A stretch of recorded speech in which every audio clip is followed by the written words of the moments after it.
Hi, and welcome. This video is in relation to negotiation tools other than salary, especially if the budget's just not there to match the person's expectations or desires, I suppose. So there is a couple of ideas, 7 in total.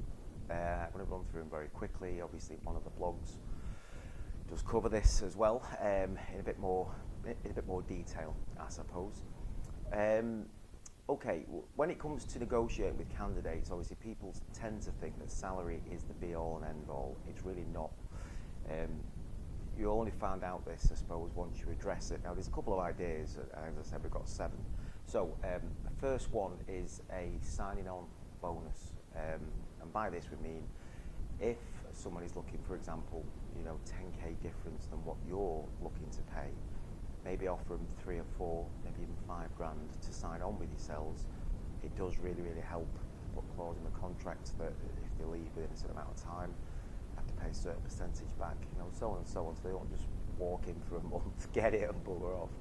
Okay, next one is you can offer a deferred salary review, whether it be 3, 6 or 12 months down the line.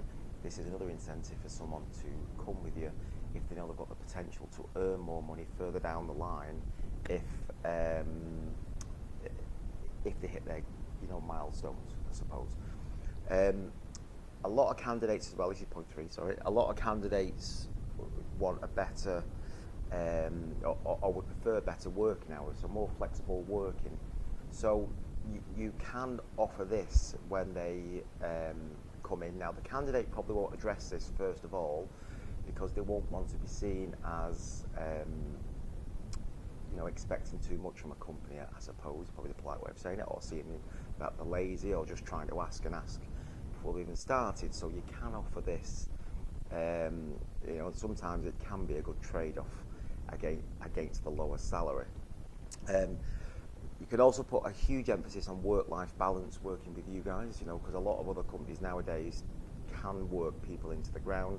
So you can emphasise this a lot more in relation to not being paid as much as they were hoping. Because obviously then they're going to get paid for the work that they do, whereas some companies now, I think it's common practice to work for unpaid or work overtime unpaid. Okay, the other one is offering extra holidays. Now, the only downside to this is you could get some of your staff not happy about that side of things if someone is going to be getting extra holidays. So you can offer your current staff, they can lose some of the salary to buy extra holidays. And again, this sometimes, most of the time, you'll either get the people shutting up or they'll probably buy into the idea.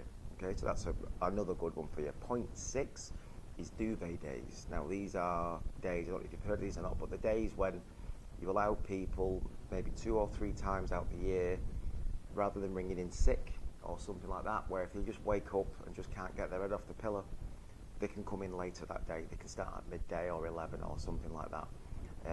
We do it with some of our staff, when the sickness level drops right off, believe it or not, especially on a Monday morning.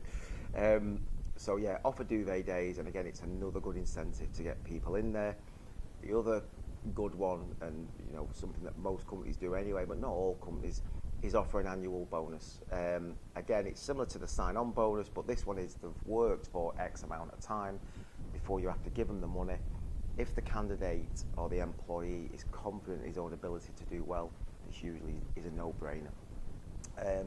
If they don't perform, then obviously it's a win-win situation. You've paid them less money to start off with, and you don't have to give them anything in the long term.